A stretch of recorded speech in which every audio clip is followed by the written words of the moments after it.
Hello, hello, and welcome. Welcome on into the Swear Word. I'm your host, Brandon Swear, and hey, this is a podcast for the chilihead community, by the chilihead community. Regardless of your spice tolerance, this is the place for you.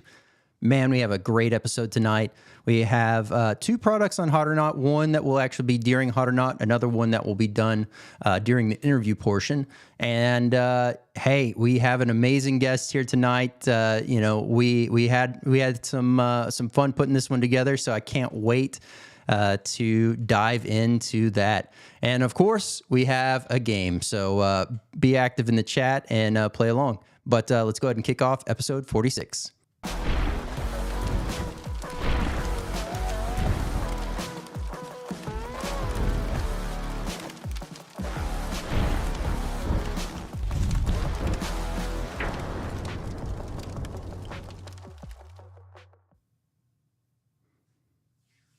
All right. Hey, welcome on in, Swear Nation. So glad to have everyone here. If this is your first time checking out the show, glad to have you here. We are continuing to grow right here on YouTube where we go live first. Obviously, this goes out to Spotify and Apple Podcasts after the show is done airing live. And hey, continue to share with like-minded chili heads, those that are even curious about what it's like in the world of spicy. Send them on over and let's all have fun and continue to share that with everyone. We have one product, actually two products tonight on Hot or Not. One that we'll be reviewing during then, and then another that we'll be checking out during the interview. The sauce tonight is going to be from Faiya Co, and cannot wait to jump into it. It is definitely something special, very limited, and you will definitely want to grab yourself a bottle just because of, how limited it is, of course. After that, we have Jake Cole. We are going to be diving into everything from, spicy shenanigans, what it's like being a chili head today, and, diving into making tincture, kind of what goes into it, etc. Just the ins and outs and all the fun in between. So we also have Keep 5, Cut 5 set up, ready to go, and that's going to be a blast. So this is a live chat. Drop your questions in the chat, and we will have those pulled up for Jake, or you can also play along for the game. So definitely looking forward to that. But let's go ahead and jump on over to Hot or Not.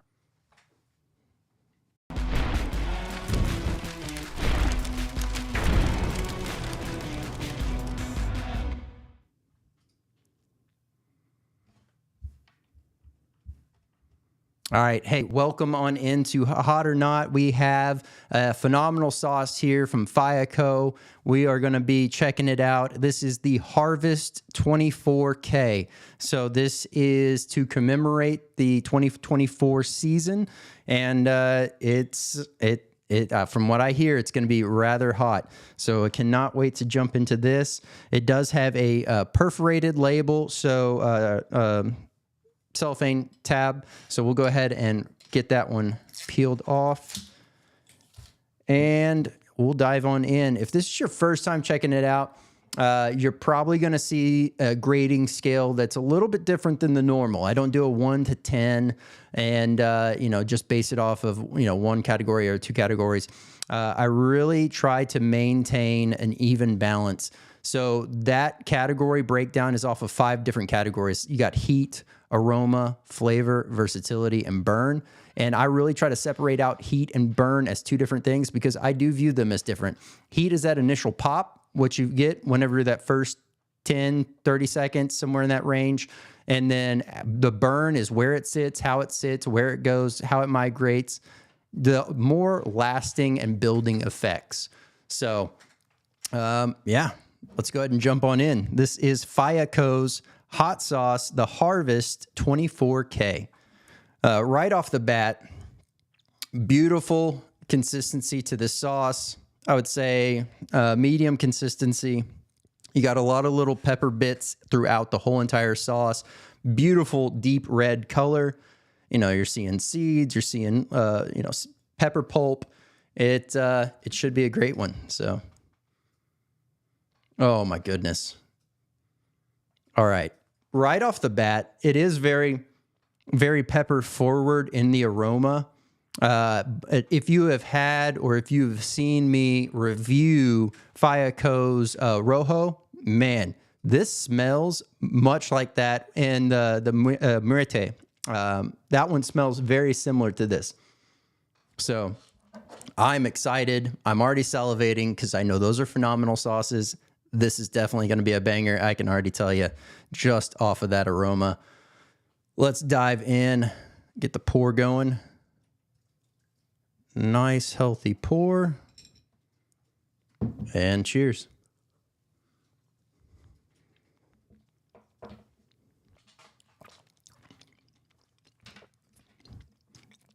Wow. All right, let's talk about it. Heat.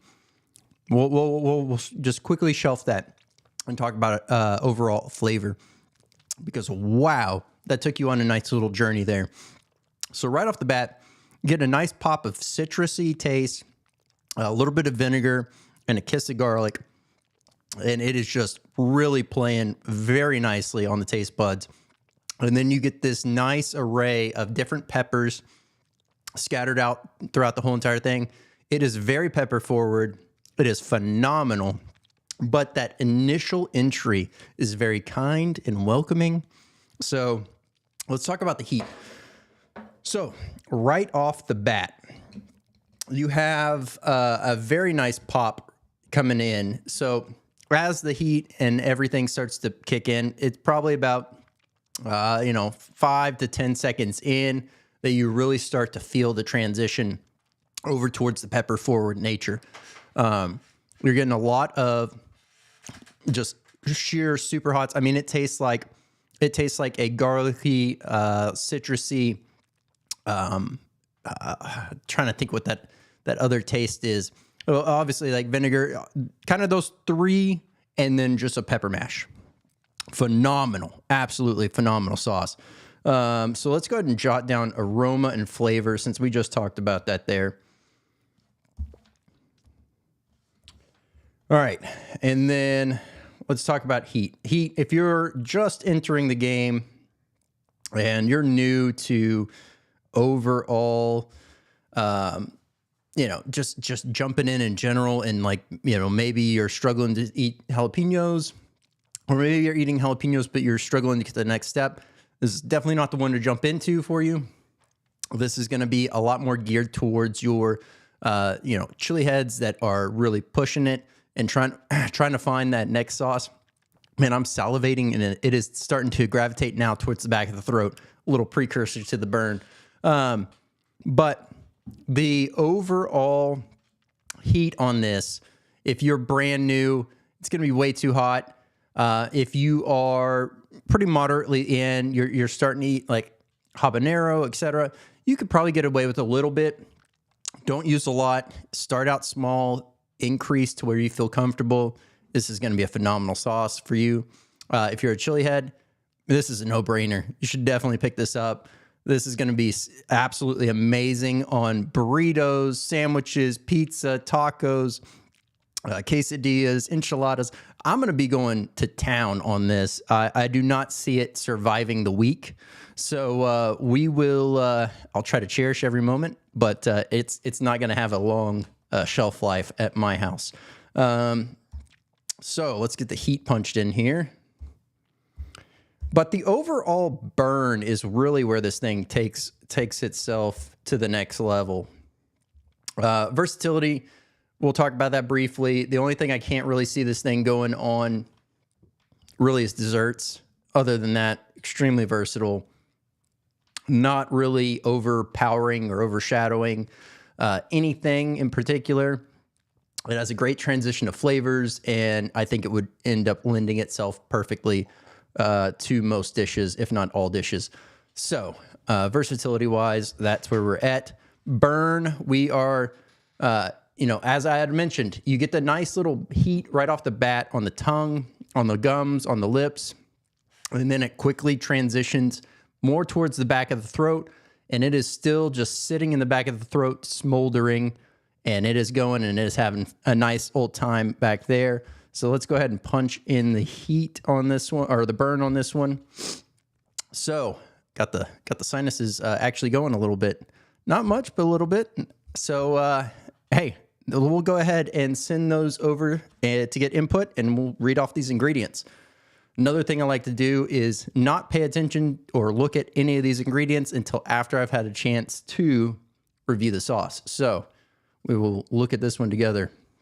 I'll read off the first part. It says, you know the deal. The Harvest is our yearly limited release of the hottest thing we can make. The Harvest 24K is pure flavor and pain. Dare to try this extremely flavorful yet pain-inducing sauce. Don't say we didn't warn you.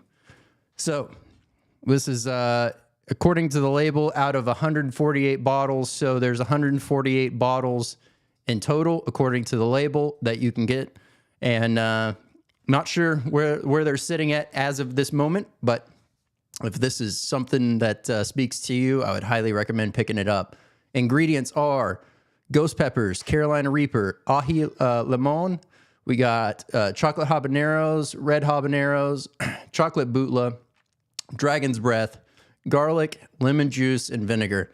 Man, pretty spot on. The only other thing that I thought I picked up, and I guess, obviously isn't in there, was I thought there might have been a little bit of like an olive oil, but it was probably the capsaicin oils from all those peppers.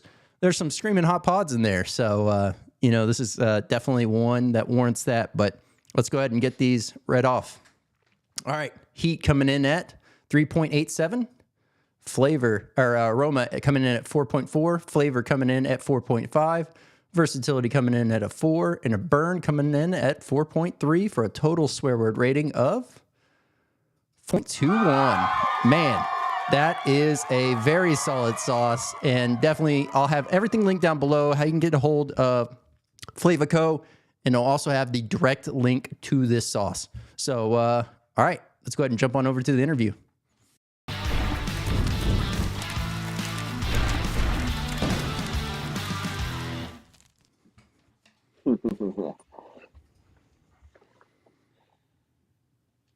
Hey, Jake, how's it going?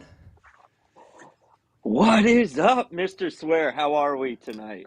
Man, I am doing good. Can't complain. A phenomenal sauce. I know we have another tink here to do, and it's a phenomenal tink. From everything I've heard, it is very, as you were saying earlier, coveted, sought after, fought after, common traded currency probably could be thrown under that list as well. So, man, honored to have you here. Yeah, and as I'm kind of watching you do, the breakdown of the sauce, I started thinking to myself, and I know you like a lot of sauce. Is there ever been a sauce that you've done where you were like just absolutely blown away that you were like, man, I just have to have this in constant circulation in my house at every point in time? Yeah. So I do have a few of those sauces. So to talk through the mass production sauces that you can get, excluding Cap Crew stuff first. Yeah. Just I've tried not to just flat out mention it before, but I've always given subtle hints. I always have the full Primo lineup at my house. So the regular premonition, the triple X premonition, the Swampadelic, and the Primo Army. And then we even keep some of the Farmer's Daughters jams on the side as well, because those are also in rotation for not only me, but then my wife uses it, and even my daughters will jump in on those from time to time. So those would be my main ones. Now, another one that has made itself to that list has started to become actually Faiya Co. Roddy has this Verde and the Roja. And man, I'm much more about the red sauce, and my wife loves the Verde of his. And so we kind of just I say, hey, you can have this one, I'll just have this other one, we'll be good. So those would be kind of the ones, the core, if you will, that we've kind of started keeping on main hand. Yeah, there's been a couple that I can think of off the top of my head. Hell's Kitchen Ron is been become a real close friend. But man, the first time, I don't know if you've ever had it, Rockin' Rasta. It's a Jamaican coconut curry. And I kid you not, the first time I tried it, I almost dropped to my knees. I was like, oh my gosh, it is just like pure joy of just what I expect in a curry sauce. Man. And then Jersey Barn Fire, I'm a huge dessert sauce fan. So I got a lot of like fruit flavored ones, and Jersey Barn Fire. Man, let me just tell you, they make an apples and spice, and it comes out right around this time, like with apples, apple picking and stuff like that, up here in the Northeast. But man, it's like warm apple pie in a Oh bottle. It man. is just this like perfection of perfection sauces. But those are two that like I could go on and on for hours, but like two of my like staples, man, they got to be up there pretty high on the list as far as like ones that I just have to use at all times. Those both sound amazing. The dessert one sounds really good. So I'm not. I like to do dessert sauces and stuff, and I'll incorporate powders on some of my desserts, etc. But man, that's one thing that I need to elevate my game on, because I've had maybe a dozen in total of different dessert style sauces, but I haven't really explored too many of them. So that's definitely on the list of things to start getting in the swing of things more often. It, it's a game changer, man. I'm telling you. I was like, really? We putting hot sauce on dessert? And I was like, dang, I was like, man. As soon as I started doing it, I was like, this is an absolute game changer of just I was going out and buying ice cream just so I could use dessert sauce. Although it's not good for your health, it gave me another opportunity to open up the variety of sauce in the house. Yeah, yeah. Well, I mean, you say that. You say it's not good for the health. I mean, very well, all things say that it shouldn't be. But, our last guest last week, he eats tacos every single day for the last coming up on 1900 days. And it's just like he looks very youthful, young, healthy. There's something to be said about that. So maybe the hot sauce aspect is the elixir to life. So I Maybe guess in we'll find out. moderation, right? You can Yeah. have it. You can have it. Just use it in moderation. Yep. Yep. Oh man. Well, all right. So, oftentimes we like to figure out everyone's initial jump off point, how they got started, what was that inspirational thing. Don't have to go too deep into it, but at a very high level, kind of what got you into the world of spice. Yeah. So it's actually crazy. So I've always like traditional like buffalo sauces, stuff you could get at the grocery store, right? And then, one of my big claims to fame was man when Man vs. Food was back on the air years ago. And I was like, okay, they do some of the eating challenges and then they did some of the spicy challenges. And I'm like, man, I was like, where can I get that? Like that spice kind of just eye opening because when people start coming in, they were like, "Oh, you've." I'm sure you've had some of the conversations with people that are not in the chili head community. They're like, "Oh, well, I like heat," and they're like, "I put Frank's Red Hot on everything," and I'm like, like, yeah, those some of those sauces are staples. Like Valentina's was a big one when I was young. And to this day, you can still get a giant bottle for like $2-3, but you know kind of got me into it. And then, I bought my house here and then I wanted to start gardening. So, um, I started picking up little bits of just, stuff that you could get your typical cayennes, your Tabascos. That's back, you're probably going back maybe 2009 when ghost peppers were like the big thing. Everybody wanted ghost peppers. And then, you had your scorpions in there and reapers, but it was finding like where could you get this stuff, and I had no clue because you just go to a traditional greenhouse and you're like, yeah, but I can't get what they're getting on that TV show. And a buddy of mine connected me. He's like, "Yo, there's this farm out in Bowers. It's for those that don't know, I'm in eastern Pennsylvania, so Bowers is just this farm. It's kind of in the middle of like nowhere. It's by Kutztown University, but they do this big pepper festival every year with all these different hot sauce vendors in these fields." And I'm like, dang, you can go out and pick peppers and get plants from there. So it started kind of spiraling from there as I started getting, reapers and ghost peppers.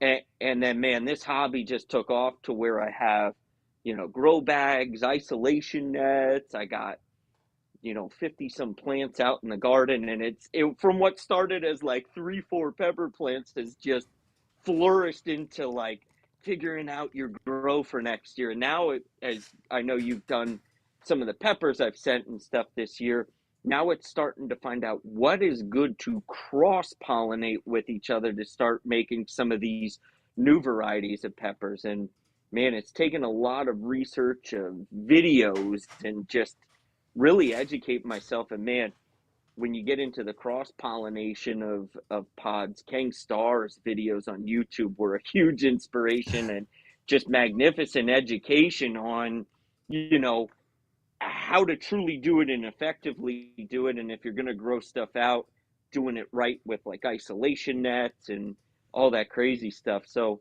what started as man versus food has just turned into straight chaos of every year trying to figure out what to grow and what's going to go in tinks and what's going to go good in, sauces and all that fun jazz. So not to Yeah. keep it short, but spiral in there a little bit, but Yeah, yeah.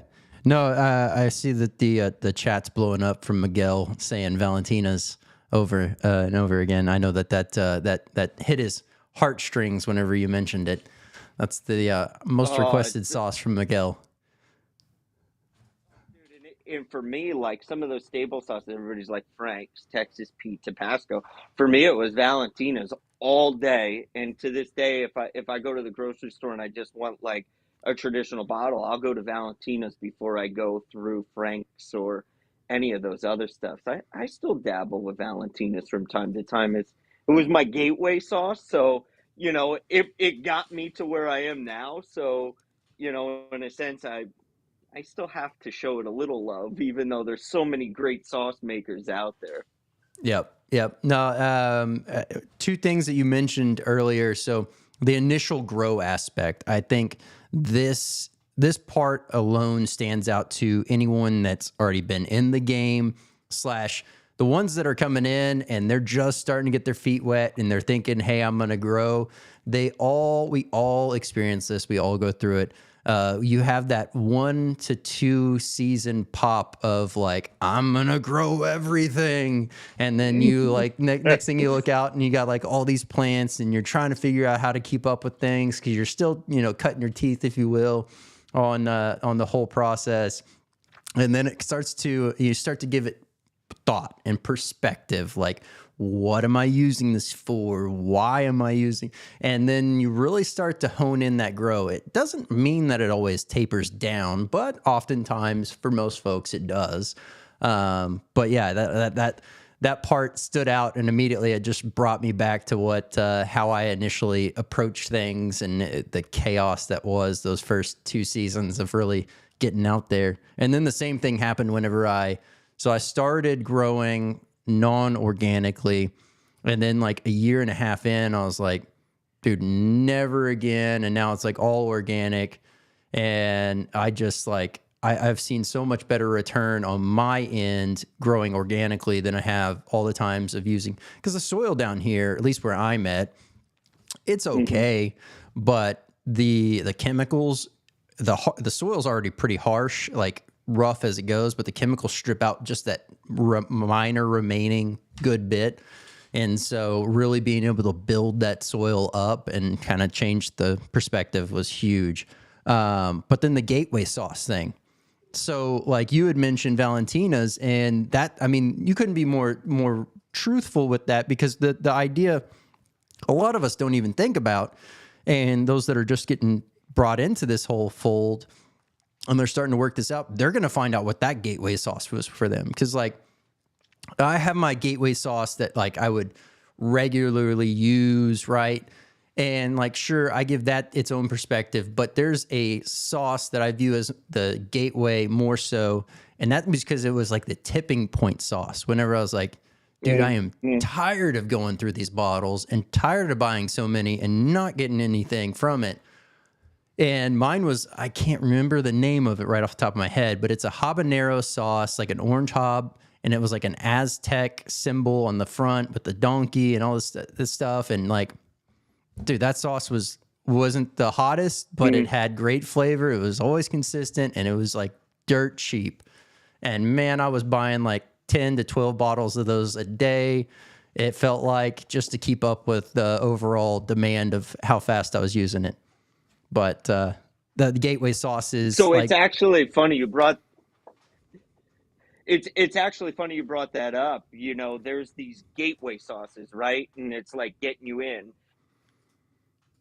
And then all of a sudden there's super hot gateway sauce, right? So you're finally getting your feet wet and get some of those vendors. And then, you know, you brought up Troy Primo, and shout out to Troy Primo, man, because my, two of my first big gateway sauces into like this whole realm of like super hot but super flavorful Swampadelic. And then the other one, man, back when Jay Turner had Burns and McCoy, the Escaresco, oh, that yep, one, oh my gosh, because that was the black garlic, and I think there was the yuzu juice in that one too. And it yep, was just like, you know, you had these flaming hot sauces, but yet they were so flavorful without adding like, because you know, you add extract into it, you can make something as hot as whatever you want it to be, but it's yep, going to taste like metal. It's going to taste horrible. So you have that gateway sauce, and then you have the chili head gateway like super hot sauce. And for me, it was the Espresso from Burns and McCoy, and then it was Swampadelic from Troy Primo, man. And those two, ever since, I just you don't look back. yep. So Yeah, yeah, very spot on. I would say I found myself gravitating towards those as well. Another great one. God, why am I blanking on it? It's a Cajun sauce. It's a ghost pepper sauce. It's not like it's the hottest thing out there, but it's for a table sauce, phenomenal. It's the ghost pepper small batch. I think it might be called table sauce. Oh my mm-hmm. goodness, that stuff is addicting. I view it kind of like a Tabasco for me. Like that would be my Tabasco replacement. And it's just because it's so good, but it's really not super screaming hot. So Mm-hmm. it's that nice segue to find, your next footing, if you will. Speaking of Cajuns, man, that's another sauce that's been a staple too. Is I'm a sucker for black garlic, and I know Jersey Barnfire kind of got the spark going with that when they had the original black garlic, and then everybody did it. But man, yeah, another one Cajun makes is the Chipotle black garlic. It's very Hmm. mild, but man, I make edamame with some black garlic and some sesame oil and sea salt, and then I'll dabble a little bit of black garlic sauce in when I make it, and oh my goodness, that's another one. You talk about just sauces that just pop off the tongue. That one right there is one that just stands out. Yeah, yeah, no, definitely. I guess to kind of riff from that as well into intertwining another topic and kind of will bounce, I can see us easily bouncing back between this and another thing.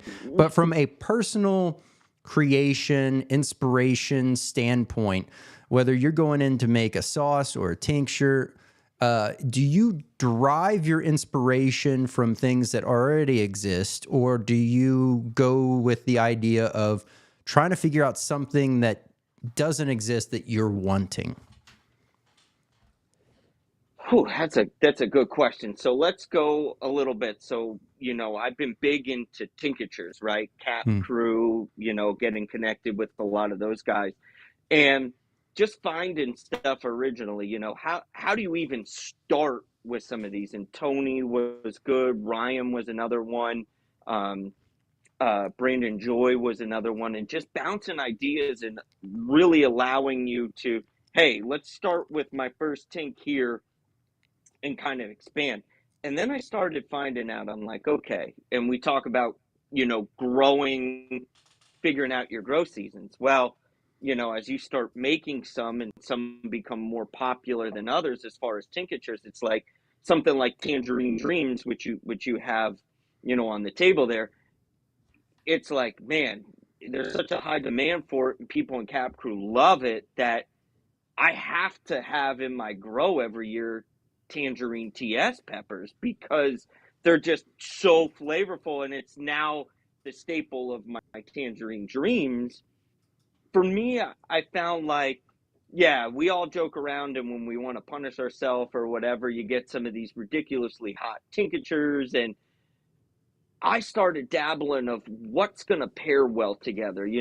I started figuring out dehydrated fruits. Well, I had these beautiful Tangerine TS peppers, in between your like habanero ghost pepper heat, good heat, still going to get some heat out of it, but they're flavorful. And what could I pair with that? Well, then I found dehydrated tangerines, and I was like, well, if I'm going to go with a super citrus pepper, why not use something super citrusy as fruits? And I was like, all right, sometimes these tinks don't come out the way you originally envisioned them. And then all of a sudden, it was like the first time I made this, it was like, dang, I was like, it's actually what I wanted it to be, flavorful with heat, but doesn't like kill you like a Wonka tink. Ryan Thomas, for instance, doesn't like out there to slaughter your mouth with just heat. So when it came into it, I started figuring out my grows based on what's going to really pair well. Well, another one that I think I sent you was the Maldavian Heart Orange. Figured Mhm. I heard that it was very citrusy, had this perfect blend of heat, and I'm like, all right, well, if Tangerine TS was such a big hit, I wanted to add that into my grow. It's ultimately figuring out, one, how hot do you want something, and going from there and starting with the peppers that you want to use, and then figuring out what flavors are going to pair with it. Some sauces. I always found that Verde sauces were a little mild in a sense, and I always figured jalapenos, limes, all that stuff. Yeah, that's great, but how do I kick it up? And then I started growing years back, 7 pot evergreen. So you still getting that like greeny vibe of a pepper, but then on top of it, you're still mixing in the jalapenos and you're kicking up the heat. So Yep. trying to find out the balance, I always find that I start with the pepper and then figure out what ingredients I want to do with it too. And ultimately, if I grow it, I seed a lot of these. I'm going to try the peppers as I'm going through to, because you never know. You can't just grow something and be like, oh, I'm just going to make this out of it, because you need to know what the flavor of the peppers are going to be in order to really master your creation when it comes to it. So it starts with the grows, figuring out the peppers, figuring out the true flavor of the peppers, and then balancing everything in to kind of create this creation in a sense of what you're really looking for. So Yeah, no, that's awesome. I see Dean in the chat mentioning how delicious your tinks are. I know that everyone that's been able to check out your tinctures has had nothing but phenomenal things to say. So I have actually. I don't even think I've opened this Tangerine Dreams yet. So this will be the first time I crack it open. I just went ahead and preloaded it while we were doing that. Oh, looks like I need to get another good little squeeze. I thought it was preloaded. Give it a good tap. We'll get now this it's one not going to going. be like World's Hottest, like some of those Cap Crew ones, but you'll still get the hint of heat from those Tangerine TS peppers. They're slightly below ghost pepper, but I wanted something that you get heat and you still get good flavor out of them.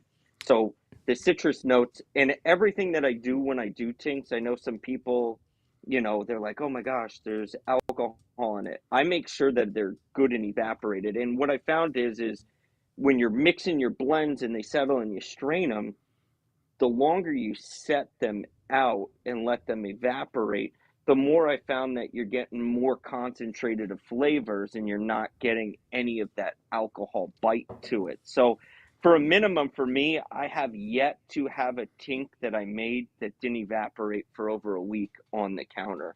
And I always mark them off to make sure that they're evaporating good so that you're getting those flavors out, because if not, you're just getting that bite of alcohol and it's like it takes away from the flavor of the tink. Yeah, yeah. Well, and so I don't know if you caught that post today in Cap Crew, but I ended up just dabbling with some stuff that I had in the pantry. I had started my first tink not too long ago, probably earlier in the year, coming up on my 9 month of letting it run. So I have the smaller container, and then I have a 3 liter. The 3 liter is the one that I'm not touching until that 9 month marker. But the smaller, what is that? It's more than a 12 ounce. Maybe it's a 24 ounce jar, something like that. Anyways, I spilt a lot of it all over my hands trying to run it through the coffee filter. Rookie move today. And at the time, like I said, I spilt it everywhere, and it was all over my hands, all over the counter, all over my arms. I was like, I actually don't feel any burning. I was like, maybe this tink isn't really hot. Like, what's going on? And so, like, I don't really think anything of it. I go wash my hands, wipe off the counter. And I mean, I'm probably like 2 hours in. And finally, like, I go to scratch my eye, and I walk away, and I was just like, oh my goodness. And then I went like that. And then it was in my like nose and nostril. And I was like, oh, my nose is burning. My eye is burning. I look in the mirror. It's like a slight red welt on my eye. I was just like, well, at least it's hot from what I could tell. So, Dude, and tink is so hard. If you get it into crevices, dude, of just like counters and stuff like that, man, and we all have horror stories. I had one a few years back, man. One of my tink jars, the stove bumped, and I was cooking on the stove, and the tink jar broke, and it oh, tinked, and it ran into the stove top, and fumes were just, my face was red, my nose, it was up. Oh my gosh, to this day, we're still finding it, and it is one of the worst things ever. We all have those horror stories of it, man. My wife was so mad when we did that, because it was like, hey, no more putting them on the stove anymore. There's a rule, no more putting them on the stove, because once it gets, man, it is just impossible to clean. wow. Yeah, no, I'm so glad that it spilt only on the island. So it wasn't like it was all over everything else, but it got on the floor, got on the island, and, you know, was able to save it and keep that in line. I do see a question here from Tom Broom that says, what kind of alcohol are you using in your tinctures? So typically, I know some people used to use, I know people have gotten like wonky with some of the flavors. I know Brandon Joy used to try to find like Swedish fish vodka to pair and stuff.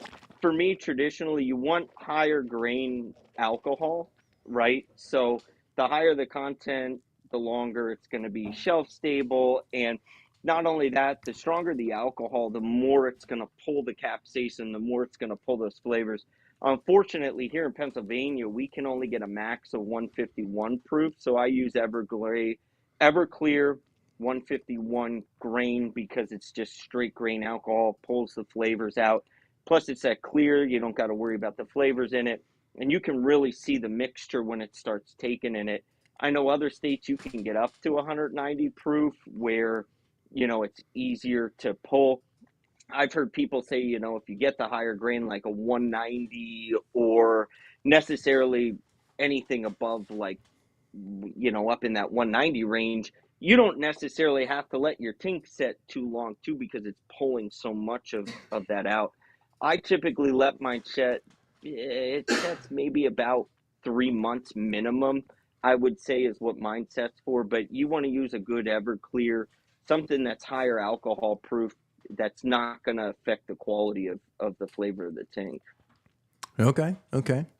Very nice. Yeah. I think I did. So on the one that I started, I ended up smoking a whole bunch of random mixed super hots. I did that for a total of like 12 or 13 hours of smoking them low and slow, making sure that it didn't ever get, stayed anywhere from 150 to 170.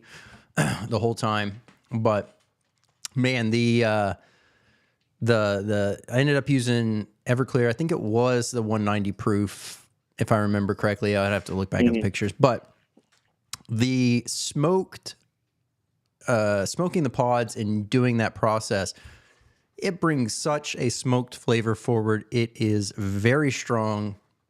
My only recommendation for anyone that's ever thinking about crossing that path again is minimal smoke and finishing the dehydrator, because you just only kind of want that kiss of smoke because how much it amplifies with that alcohol as it's pulling.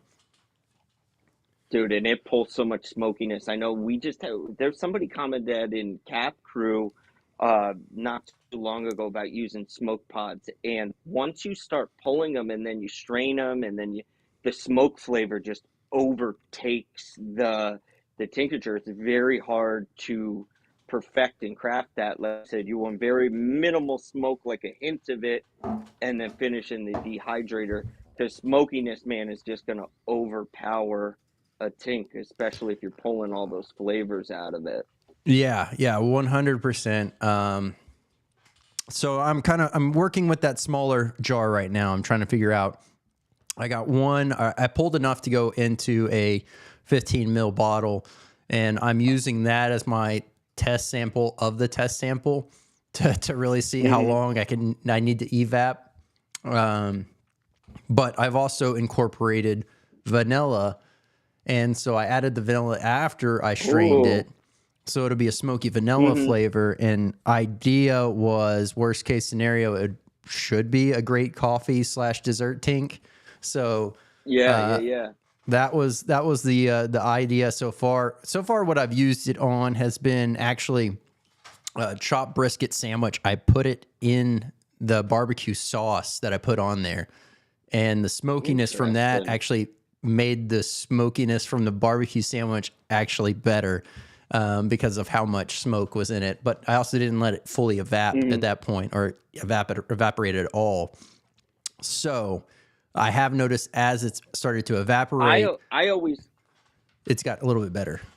Go ahead. Oh, no, that's it. Yeah. So what I always do what I do too is I usually do quart jars, right? And mix it and match it in quart jars.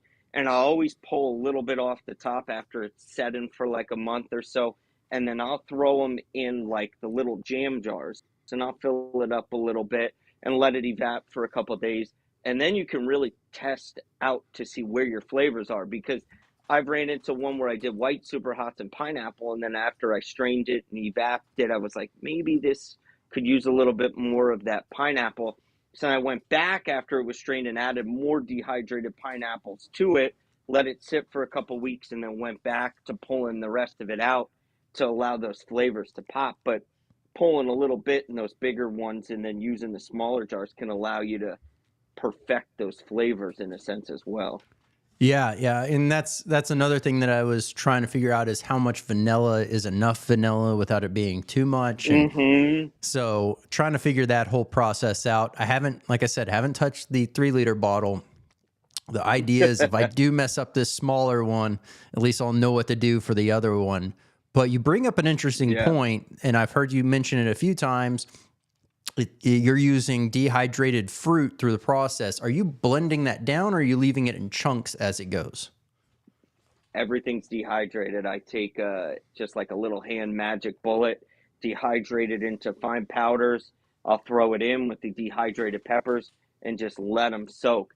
I know some people have added like flavorings. Jason Cornelius had like this strawberry sour one that he used, and he added some like strawberry sour flavoring after to give the tink some of that flavor. I know that people do them different ways. Some people, you go and get the fruit flavoring, like the natural fruit flavoring, and adding it in after. Personally, for me, I like to let those dehydrated, fruits soak in with those flavors to really let those flavors blend into the tinks. Okay. That's just me. Other people may have success doing them other ways, but ultimately what it comes down to is what you're looking for. Everybody's perspective on what they're looking for is a little bit different. I found that dehydrated fruits work very well for me. To other people, it may not. They like that fruit flavor, and whatever works for somebody else. Yeah, yeah. No, that makes perfect sense. And so I I guess from there, something that I experienced even today was straining it.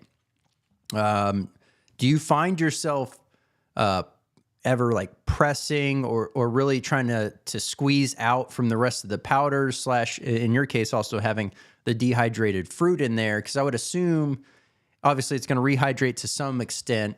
Do you even worry about getting that bit of moisture out, or do you just kind of scrap that? So, yeah, I know people have used pressings. I personally have never used pressings. What I do is, I'll give the morning of a good shake and really mix up those peppers and stuff, and then I'll let it sit. And then at night, after the everything's settled back down, I have long, like the medical syringes. You can find them on Amazon. I bought a big pack off Amazon, the big milliliter ones, and I just slowly suck off the top and then throw them right into the jar that you're straining, because you want to pull as much of that other stuff out, because if you just strain it through a coffee filter, ultimately you're straining out some of those oils from the fruit, you're straining out some of the oils from the pepper. So I try to get as low as I can by straining them out, and then after that I kind of strain it through the coffee filter and just let it all really dump through and really settle in. So I pull off the top with the syringe, the plastic syringe piece, and then when I get low to the point where I'm worried I'm going to start pulling some of those, you know, dehydrated peppers or flavors in, then I'll dump it in the strainer, because you're still getting the good oils and the good flavors on the bottom when you strain it. Yeah, yeah. Okay, that makes sense. The idea of that is resonating better. Today, I probably wouldn't have spilt like I did had I removed some off of the top instead of like getting to the point of just like I was just carefully dumping one into another. Set up the Dude, I did that. coffee filter inside I and don't just went. I don't know if you were around the holiday season time in Cap Crew. We do nog chug races where everybody gets eggnog and stuff. And I was like, man, they wanted no spice. So I had like this just small batch of red dehydrated Superhots that I did. So I'm trying to go in and you know how it is to get a Robbie. You kind of got to flick it back and forth. Well, I had an open jar, so I'm trying to do it by hand, go back in. By the time, dude, it was all over my hands. I'm like, yo, this is not going to end well. And you're going about 4 or 5 Robbies deep into the eggnog. And man, by the end of the video, man, my hands were on fire. I was trying to soak them up. I had like baking soda paste that I put on my hands. I was scrubbing in olive oil. It was wicked, man. Man, It was wicked. But horror stories, man. Tink is not good when it gets on your skin. nope, nope. I can attest to that right now. My hands are still burning. But hey, for the sake of time, let's go ahead and jump on over to the game. I know there's quite a bit more we could get into, but let's go ahead and kick it on over. Hmm.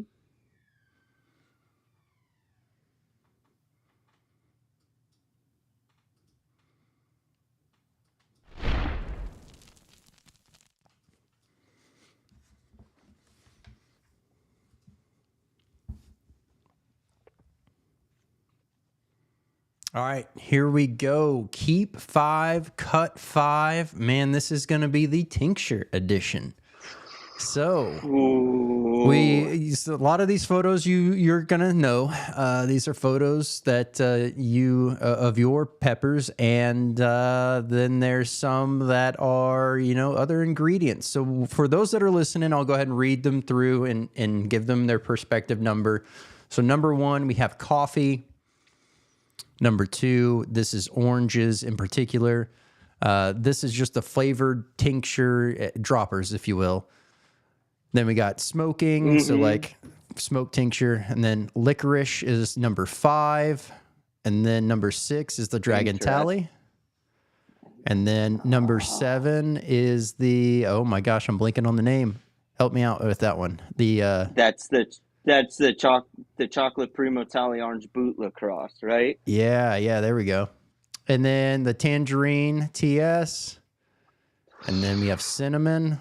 And then we have the the Dragon Tally crossed with the Big Mustard Mama. So here's the way this works. You gotta cut one or keep one, and then you gotta cut one, and you just alternate.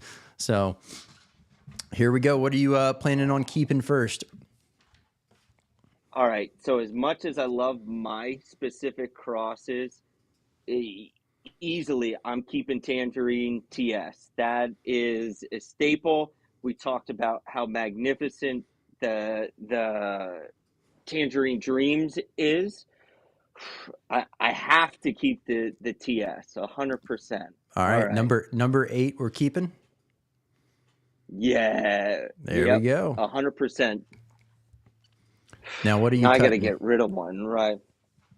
Well, if we're doing Tink Edition, we talked about this. Smoking is so hard when you're making a Tink. Let's get rid of the smoker. As much as I like smoked meats, if we're talking about Tinks, we got to go with that one. All right. We got to keep one now. Now we got decisions. All right. Can't have tangerines. I like a good fruit in my Tink. Let's go oranges, and let's keep oranges. All right. Got to have that balance of fruit. I can dehydrate them. And if I can't have tangerines and I still have the tangerine TS pepper, we're going to go with oranges. Still keep that citrus notes going. All right. There we go. Yeah, licorice has got to go. Licorice has got to go. There we go. Number 5's out of there. Yeah. Oh, man. Now that's one of those things that people either love or hate is licorice, you know. Yeah, I'll tell you what. It's a very profound taste. That star anise that you use. Ron, we talked about from Hell's Kitchen when I talked about the Rock and Rasta. He has got a Ginger Devil that's got 7-pot primos in it. It's magnificent in ramen, but it's got that star anise in it, kind of that hints of licorice notes to it. Damn, I'm already at what? I'm at 2. Oh my gosh, you're pulling on my heartstrings here a little bit. This is getting a little bit more difficult. All right, so if we can only have oranges, let's go with, I can work a little bit more with the tincture fruit flavorings to add in if I can balance. So let's go with those. Okay, keeping number 3. Yeah. Oh. Now we're pretty much left with coffee, pods, and cinnamon.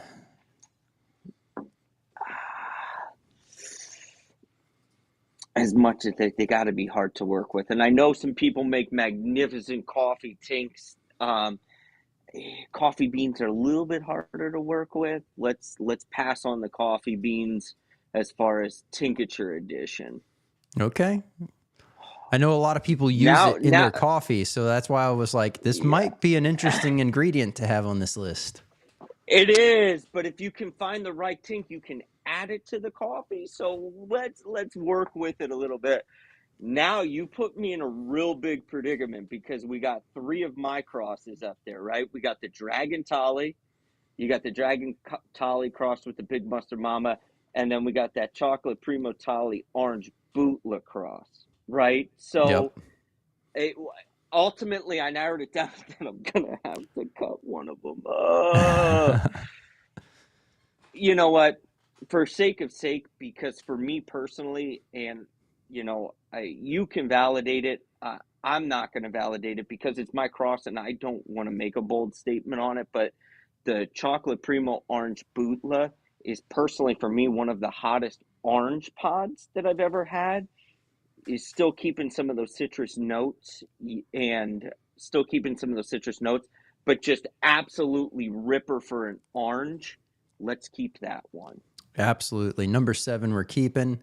And I will definitely say for this season, if it isn't the hottest orange pod I've had this season, it's definitely neck and neck with whatever else might have been. I was trying to recall what other orange. I know I've eaten some other orange pods this season, but trying to mentally recall during the game is not working in my favor at the moment. But Yeah. definitely remember that And one I'm not hitting going to go nice and out fast.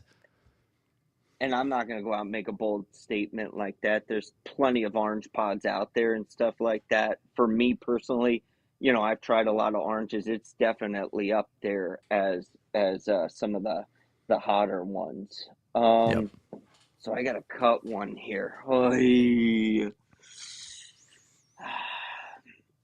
I'm not gonna cut the OG, the Dragon Tolly. If I am potentially gonna cut one, it's gonna be the Dragon Tolly Big Mustard, because the Dragon Tolly was my gateway into a lot of this crossbreeding. So it's still near and dear to me personally when I started crossbreeding peppers. So without the Dragon Tolly, you don't have number 10. So let's cut it. Let's cut the Dragon Tolly Big Mustard Mama. All right, number 10 is gone. Very oily Now, what do I pepper, want very to? hot pepper. Great one. But yeah, definitely for the sake of this game right now, I understand the reasoning. So now we just you either had to pick one to keep or one to cut at this point. As much as I love flavoring, I feel like I've paired the fruits well, and cinnamon. Cinnamon is an excellent, and I've had some amazing apples and cinnamon, spiced tinks. I'm gonna stick, because you still need a good super hot tink without pairing fruits. Let's keep Dragon Tolly, and then I'm gonna have to pass on the cinnamon there. Well, I think that was a very, very one game. Hopefully you enjoyed that one. I saw that Dean was playing along. Looks like he had some of those on that list make it and others that did not. But hey, man, that was a fun game. But let's go ahead and jump on over and do the nugget of knowledge. So this is a great time for you to be able to share with those that are just starting out, really cutting their teeth with whether that be making, tincture, etc., or just growing in general. Like, I guess, what would be a bit of knowledge that you would give someone that's just starting out and just trying to figure out their passion in the world of spice? Well, and somebody that's still figuring out their way is, and I've had a couple conversations with a couple people. You don't need to be the biggest chili head, and we've all been at a place where, I remember going into Cap Crew originally, and I couldn't do a full Robbie. I was doing like a quarter of a Robbie of just some tinks, and just getting eaten up. But it's staying consistent, and in order to build your tolerance, nobody's telling you to go right for the rippers, right?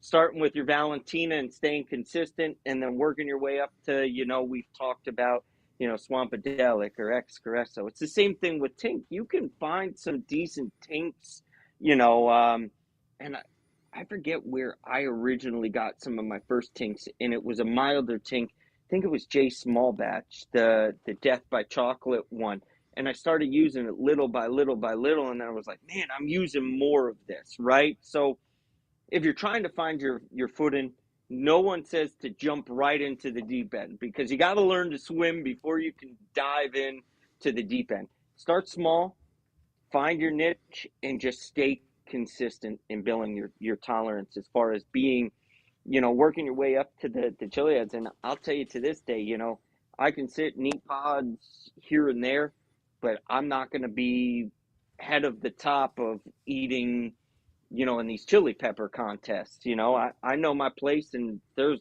people out there that are head and shoulders above me. We talk about high T and low T. Mine's middle ground, but not there. As far as growing, controlled environment. I've learned this, and you talked about it good as organic. How do you build in? My cousin and I went and picked up a big truck bed of compost, and I started doing compost into the soil, adding some of that fluffiness back in. But the one thing that I found about the garden is you can't control the weather. You either get super, super hot, droughts, too much rain. When it's in the ground, it's hard to control. I found that if you're looking to start, easiest way is find good pot and soil and getting grow bags. My healthiest grow this year, we had a massive drought and heat wave and everything, from under the sun. And it was just very difficult to grow. I mean, you can put some of those organic fertilizers in, and grow bags are the best. Because you can't over soak them, and when it's dehydrated, you can water them. The roots are getting, just make sure at the end of the year, when you're getting closer towards the end of the year, when the roots become really ground in those grow bags, is just making sure you're fertilizing them. You're making sure you fertilize them. I know you've had some great guests and growers on there that emphasize fertilizing is key. And starting, you can start from anywhere from 5-gallon grow bags to, I typically do 7-gallon to 10-gallon grow bags, just getting good pot and soil. And you don't need a big yard. You can do them right on your back porch. If you have a patio, it's controlled. And just really finding your niche. It takes a lot of time, but my advice is people that are starting to grow, YouTube is your friend. You can find lots of great growing videos on there. There's a lot of people in the chili head community that offer a lot of advice on really good ways to grow. But if you're looking for a controlled environment, try grow bags. They're the easiest thing to do, and just, start from there. Absolutely. Very well said. And now is your chance to put someone on the hot seat. So here's where I know you had mentioned earlier, Ron. He's been on the show, and then I think that was the only one that you've mentioned so far. Just to give you an idea of who's already been here, but this is your chance to nominate who you think would be a great guest for the show. Ooh, to pick one is tough. So you said Ron was on already, right? Yep. So that's my partner in crime, man. He's great. I'm trying to go outside the box, but I want to find somebody. So I have two, and you can portray it how you want. Okay. Austin from Jersey Barn Fire is magnificent. Good friend of mine. One of the nicest guys you will meet. Friendliest guy, is very given. And Tim Myers from Revolutionary Hot Sauce, which used to be Hot Heads, but is Revolutionary. Man, Tim Myers is a staple in this household. He just a very well-balanced, thought-out, creative sauces. If I can't just pick one. Those are my two hot seats. I'm going to roll with it. And if you want to roll with one of those, Yeah. Those two are definitely top-of-the-line sauce makers, if you ask me. Well, Tim and Ron have been on, so it sounds like Austin, I will be reaching out to you and finding out a time to have you on the show. I greatly appreciate the nominations, and this is your chance also to let everyone know where they can find you, how they can find you. This benefits those that are just audio listening on Apple Podcast. That's fine, man. JC Fire Spice It Up on YouTube. Took a little bit of a hiatus. It's been pretty hectic, but trying to get back into the swing of things on JC Fire. It's JC Fire Spice It Up on YouTube. We're in Cap Crew. Shout out to Cap Crew. Much love to those guys there. And then just also on Instagram, JC_fire_spicy on Instagram. So I post a lot of pepper pictures in there, some of the newest creations. Just like to give some of the chili head community a little bit of a shout out, especially during grow season. That's where I keep a lot of my stuff, is right there on Instagram. So, but yeah. Absolutely. Well, hey, Jake, it's been an honor having you on. Definitely looking forward to diving in a little bit deeper on some of these topics. I know we only got to scratch the surface tonight, so definitely looking forward to having you back on. So sounds great, man. I appreciate it, and shout out to all the chili heads out there, man, and keep up the awesome word, Swear, man. This is awesome. I love how you highlight the community, and just keep pushing with it, man. It's good stuff. So thanks again. Thank you. All right. Well, hey, this was another amazing episode 46. Man, all right. So before we go, I do want to make an announcement. This is going to be for this could really be for anyone, but this is more geared towards those sauce companies, those spicy product companies that are out there. We have decided to open up sponsorship opportunities and have your company highlighted right here on the swear word as a channel sponsor. So head on over to swearword.net to check that out, as well as I'll end up creating a post this upcoming week highlighting that and letting others know as well. So, hey, man, if you're looking for the sauce from Hot or Not tonight, that will be linked down below in the description with a direct link to Faiya Co's Harvest 24K. And definitely recommend picking that up. If you are a chili head and you're pushing the limits and you're trying to find something, this is an absolute amazing sauce and one that is going to go fast. I'm going to eat it up super fast this week. It's not going to survive. Telling you now. But also, thank you again, Jake. It's amazing having you on here, really diving in, being able to understand the idea of what got you in, what inspired you, the paths on Tincture and everything in between. Definitely looking to talk to him more in depth on another episode. And man, if you're looking to grow your brand, start your brand, launch your brand, you hit a rock in the road and you're trying to figure out how to get past it, highly recommend checking out podvision.io for all your needs. And if you're needing to get in contact with Podvision, you can now reach out straight to me and I can help you get into contact. So, hey, episode 46 was an amazing one. I'm Brandon Swear, and from everything from the world of hot, this has been The Swear Word.